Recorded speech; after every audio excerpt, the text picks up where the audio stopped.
नमस्कार, आप देख रहे हैं आवाज इंडिया, देश की भरोसेमंद आवाज। मैं हूं पिंकी।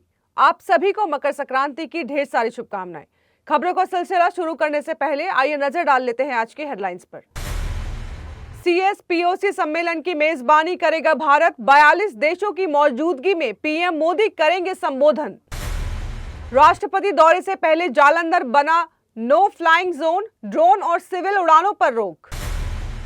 आचार संहिता के बीच महायुति को खुली छूट, संजय राउत का चुनाव आयोग पर बड़ा आरोप। ईरान की मौजूदा स्थिति पर ट्रंप पर बरसे राष्ट्रपति पेजेशकियान, प्रदर्शनकारियों को बताया जायज। अब खबरें विस्तार से। प्रधानमंत्री नरेंद्र मोदी गुरुवार को राष्ट्रमंडल के अध्यक्ष और पीठासीन अधिकारियों के 28वें सम्मेलन का उद्घाटन करेंगे। यह सम्मेलन संसद भवन परिसर के संविधान सदस्य के केंद्रीय हॉल में आयोजित किया जाएगा। इस मौके पर प्रधानमंत्री मोदी सम्मेलन को संबोधित भी करेंगे। कार्यक्रम में भारत की संसदीय परंपराओं और लोकतांत्रिक मूल्यों को वैश्विक मंच पर प्रस्तुत किया जाएगा। सम्मेलन का उद्देश्य राष्ट्रमंडल देशों के बीच संसदीय सहयोग को मजबूत करना है। इस आयोजन को भारत के लिए एक अहम कूटनीतिक और लोकतांत्रिक अवसर माना जा रहा है। आपको बता दें कि सम्मेलन की अध्यक्षता लोकसभा अध्यक्ष ओम बिरला करेंगे। आधिकारिक बयान के अनुसार इसमें 42 राष्ट्रमंडल देशों और 4 अर्ध स्वायत्त संसदों के 61 अध्यक्ष और पीठासीन अधिकारी शामिल होंगे। सम्मेलन में समकालीन संसदीय मुद्दों पर व्यापक चर्चाएं की जाएंगी। इसमें मजबूत लोकतांत्रिक संस्थानों में पीठासीन अधिकारियों की भूमिका पर खास जोर होगा। संसदीय कार्यों में आर्टिफिशियल इंटेलिजेंस के उपयोग पर भी विचार विमर्श किया जाएगा। साथ ही सोशल मीडिया के प्रभाव और नागरिक भागीदारी बढ़ाने की रणनीतियों पर मंथन किया जाएगा। पंजाब के जालंधर में राष्ट्रपति द्रौपदी मुर्मू के दौरे से पहले सुरक्षा व्यवस्था कड़ी कर दी गई है। जिला प्रशासन ने 14 से 16 जनवरी तक जालंधर जिले को नो फ्लाइंग जोन घोषित किया है। इस दौरान जिले की सीमा में किसी भी तरह की हवाई गतिविधि पर रोक रहेगी। अतिरिक्त जिला मजिस्ट्रेट अमनिंदर कौर द्वारा जारी आदेश के अनुसार ड्रोन और सिविल रिमोट एयरक्राफ्ट उड़ाने पर पूर्ण प्रतिबंध लगाया गया है। यह फैसला राष्ट्रपति की सुरक्षा को ध्यान में रखते हुए लिया गया है। आदेश में पायलटेड सिविल एयरक्राफ्ट सिस्टम को भी प्रतिबंधित किया गया है। हालांकि राष्ट्रपति और अन्य वीवीआईपी के विमानों को इस पाबंदी से छूट दी गई है। राष्ट्रपति द्रौपदी मुर्मू 15 जनवरी को अमृतसर पहुंचेंगी, जहां उनका औपचारिक स्वागत किया जाएगा। इसके बाद वो गुरु नानक देव यूनिवर्सिटी के गोल्डन जुबली कॉन्वोकेशन में मुख्य अतिथि के रूप में भी शामिल होंगी। समारोह के लिए करीब 30 वरिष्ठ अधिकारियों की विशेष टीम तैनात की गई है। कार्यक्रम के बाद राष्ट्रपति अमृतसर में रात्रि विश्राम करेंगी। अगली सुबह वो जालंधर रवाना होंगी। जालंधर में वो डॉक्टर BR अम्बेडकर NIT के 21वें दीक्षांत समारोह में शामिल होंगी। जिला प्रशासन ने यातायात सुरक्षा और भीड़ नियंत्रण को लेकर व्यापक इंतजाम किए हैं। महाराष्ट्र महानगर पालिका चुनाव 2026 के मतदान से पहले राज ठाकरे की महाराष्ट्र नवनिर्माण सेना को बड़ा झटका लगा है। बॉम्बे हाईकोर्ट ने निर्विरोध चुनाव को लेकर दायर मनसे की याचिका खारिज कर दी है। यह याचिका मनसे नेता अविनाश जाधव ने दायर की थी। याचिका में निर्विरोध चुने गए उम्मीदवारों की वैधता पर सवाल उठाए गए थे। मनसे ने आरोप लगाया था कि पैसे और सत्ता के बल पर उम्मीदवारों को निर्विरोध चुना गया है। अदालत ने इस याचिका पर सुनवाई से इनकार कर दिया है। कोर्ट के फैसले को मनसे के लिए बड़ा राजनीतिक झटका माना जा रहा है। याचिका में बताया गया था कि महानगर पालिका चुनाव में करीब 67 उम्मीदवार निर्विरोध चुने गए हैं। मनसे का दावा था कि इनमें से अधिकांश उम्मीदवार सत्ताधारी पक्ष से जुड़े हैं। पार्टी ने चुनावी प्रक्रिया की पारदर्शिता पर गंभीर सवाल खड़े कर दिए थे। मनसे ने हाई कोर्ट से इन मामलों की जांच की मांग की थी। पार्टी चाहती थी कि जांच किसी सेवानिवृत्त न्यायाधीश से कराई जाए। साथ ही यह भी मांग की गई थी कि जांच पूरी होने तक उम्मीदवारों को विजेता घोषित न किया जाए। हालांकि कोर्ट ने सभी मांगों को खारिज कर दिया है। वक्त हो चला है एक छोटे से ब्रेक का।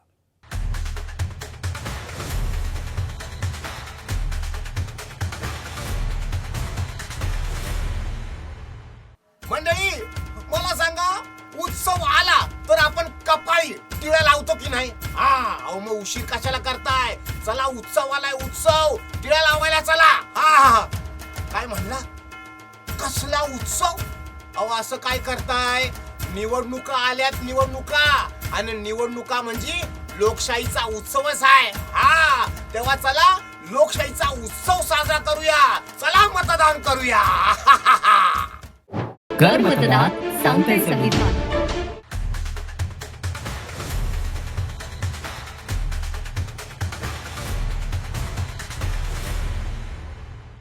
ब्रेक के बाद आप सभी का स्वागत है। बढ़ते हैं अगली खबर की ओर। शिवसेना यूबीटी के सांसद संजय राउत ने महाराष्ट्र राज्य चुनाव आयोग पर गंभीर आरोप लगा दिए हैं। उन्होंने कहा है कि आदर्श आचार संहिता लागू होने के बावजूद महायुति की पार्टियों को खुली छूट दी जा रही है। राउत ने आरोप लगाया था कि भाजपा, शिवसेना, शिंदे गुट और एनसीपी घर घर जाकर प्रचार कर रही हैं। उन्होंने दावा किया है कि इस दौरान खुलेआम पैसे भी बांटे जा रहे हैं। मुंबई में प्रेस कॉन्फ्रेंस करते हुए राउत ने चुनाव आयोग की भूमिका पर सवाल उठाए। उन्होंने कहा है कि नियमों के अनुसार प्रचार मंगलवार को ही खत्म हो चुका था। इसके बावजूद डोर टू डोर कैंपेन की अनुमति देना गंभीर मामला है। संजय राउत ने मतदाता सूची के बड़े पैमाने पर नाम हटाने का भी आरोप लगाया है।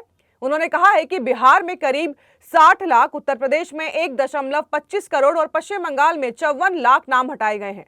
राउत के मुताबिक इतनी बड़ी संख्या में नाम हटाने से चुनाव परिणाम प्रभावित हो सकते हैं। उन्होंने दावा किया है कि महाराष्ट्र में भी ऐसी ही स्थिति बन रही है।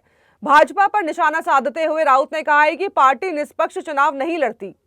उन्होंने पश्चिम बंगाल का उदाहरण देते हुए कहा है कि वहां हिंदू मुस्लिम मुद्दा फेल हो गया है। दावा किया है कि तमाम साजिशों के बावजूद ममता बनर्जी भारी बहुमत से जीतेंगी। तेलंगाना के कामारेड्डी जिले से इंसानी क्रूरता की एक चौंकाने वाली घटना सामने आई है। माचेरेड्डी मंडल के फरीदपेट, भवानीपेट, वाड़ी और पलवंचा गांव में 500 से 600 आवारा कुत्तों को कथित तौर पर जहर देकर मार दिया गया। आरोप है कि सामूहिक हत्या की साजिश इन गांव के नवनिर्वाचित सरपंचों ने रची है। बीते कुछ दिनों में गांव में बड़ी संख्या में कुत्तों की लाशें मिलने से हड़कंप मच गया। लोगों के मुताबिक खाने में जहर मिलाकर या जहरीले इंजेक्शन देकर कुत्तों को मारा गया है। बाद में सबूत मिटाने के लिए शवों को गुपचुप तरीके से ठिकाने लगाया गया। बताया जा रहा है कि चुनाव के दौरान आवारा कुत्तों की समस्या खत्म करने का वादा किया गया था। इसी के तहत यह अवैध तरीका अपनाया गया। मामले का खुलासा पशु अधिकार संगठन गौतम स्ट्रे एनिमल फाउंडेशन की शिकायत के बाद हुआ है। संगठन के प्रतिनिधि अदुलापुरम गौतम ने मौके पर पहुंचकर सबूत जुटाए और पुलिस में शिकायत दर्ज कराई है। पुलिस ने शिकायत के आधार पर एफआईआर दर्ज कर जांच शुरू कर दी है। संबंधित सरपंचों और उनके सहयोगियों पर भारतीय न्याय संहिता की धाराओं में केस दर्ज कर लिया गया है। सुप्रीम कोर्ट पहले ही स्पष्ट कर चुका है कि आवारा कुत्तों को मारने का आदेश कभी नहीं दिया गया। कोर्ट ने पशु जन्म नियंत्रण नियमों के तहत नसबंदी और टीकाकरण पर जोर दिया है।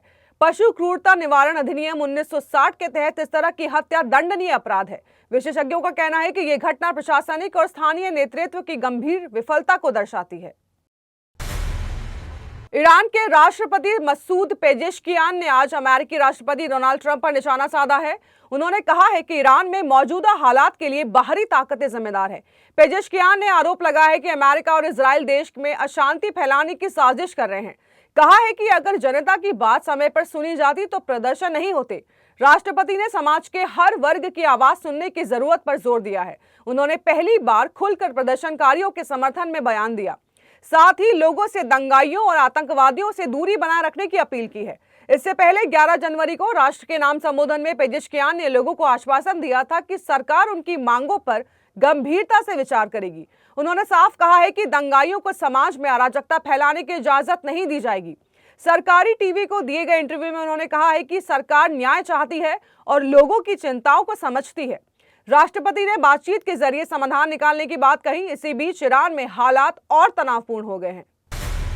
वक्त हो चला है एक छोटे से ब्रेक का।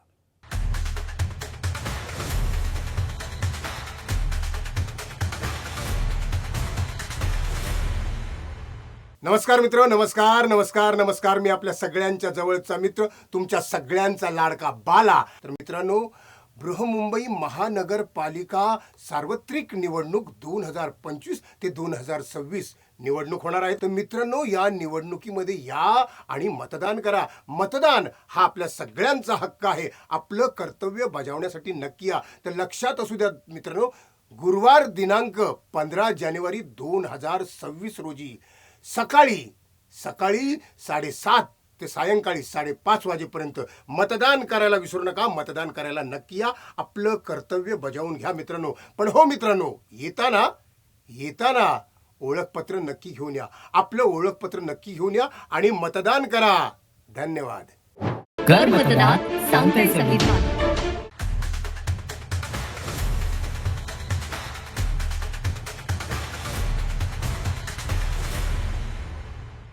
ब्रेक के बाद आप सभी का स्वागत है। बढ़ते हैं अगली खबर की ओर। थलपति विजय की तमिल फिल्म जन नायकन की रिलीज का लेकर मामला अब सुप्रीम कोर्ट पहुंच गया है। गुरुवार 15 जनवरी 2026 को इस मामले पर शीर्ष अदालत में सुनवाई होगी। फिल्म के निर्माता केवीएन प्रोडक्शंस ने मद्रास हाईकोर्ट के अंतरिम आदेश को सुप्रीम कोर्ट में चुनौती दी है। यह विवाद फिल्म को सेंसर सर्टिफिकेट मिलने को लेकर खड़ा हुआ है। निर्माताओं को उम्मीद थी कि फिल्म को यूए सर्टिफिकेट मिलेगा। सीबीएफसी ने कुछ कट्स के साथ यूए सर्टिफिकेट की सिफारिश भी की थी। इसके बावजूद सर्टिफिकेट जारी न होने से मामला कानूनी पचड़े में फंस गया है। निर्माताओं ने बदलाव करने के बावजूद सर्टिफिकेट नहीं मिला है, तो उन्होंने मद्रास हाई कोर्ट का रुख किया है। 9 जनवरी को सिंगल बेंच ने सीबीएफसी को यूए सर्टिफिकेट जारी करने का आदेश दिया था। हालांकि उसी दिन डिवीजन बेंच ने इस आदेश पर रोक लगा दी थी। इसके चलते 9 जनवरी को होने वाली फिल्म की रिलीज टल गई। अब केवीएन प्रोडक्शंस ने 12 जनवरी को सुप्रीम कोर्ट में एसएलपी दायर की है। जन नायकन को विजय की राजनीति में पूरी एंट्री से पहले ही आखिरी फिल्म माना जा रहा है। फिल्म में विजय के साथ पूजा हेगड़े मुख्य भूमिका में है और इसे 22 देशों में 4 भाषाओं में रिलीज करने की योजना है।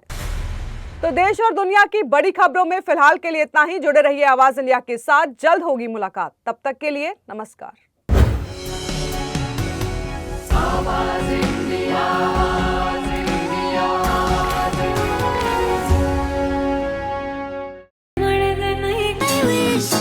थांबा this is adult content, so if you are below 18 just scroll up. But जे अबाव 18 आहेत त्यांच्यासाठी नाही, हा कुठला प्रमोशनल व्हिडिओ नाही आहे. हे माझ्या फिल्मचं प्रमोशन नाही आहे, कुठल्या शोचं प्रमोशन नाही आहे, कुठल्या नाटकाचंही प्रमोशन नाही आहे. This is promotion of voting day. 15 January 2026 रोजी निवडणुका आहेत. बृहन्मुंबई महानगरपालिका सार्वत्रिक निवडणुका आहेत. सो get out of the houses आणि वोट. आणि आपलं नाव ज्या मतदान केंद्रावर आहे तिथे जा, आपलं व्हॅलिड ID कार्ड घेऊन जा आणि वोट करा. बिकॉज वोटिंग फील्स नाईस यार. आपलं वोट आपली responsibility. Let's celebrate democracy together. Happy voting. कर मतदान सांगते संविधान.